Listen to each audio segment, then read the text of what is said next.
أعوذ بالله من الشيطان الرجيم.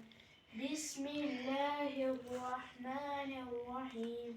سورة النازعات مكية، آياتها 46، ركوعها 2۔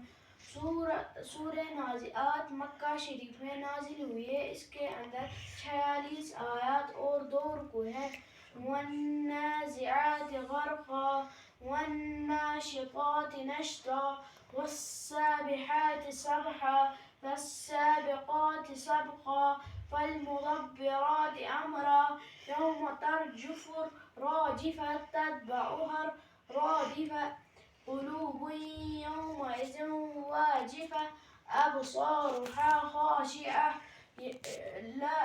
يقولون أئنا لمردودون في الحافرة صدق الله العظيم.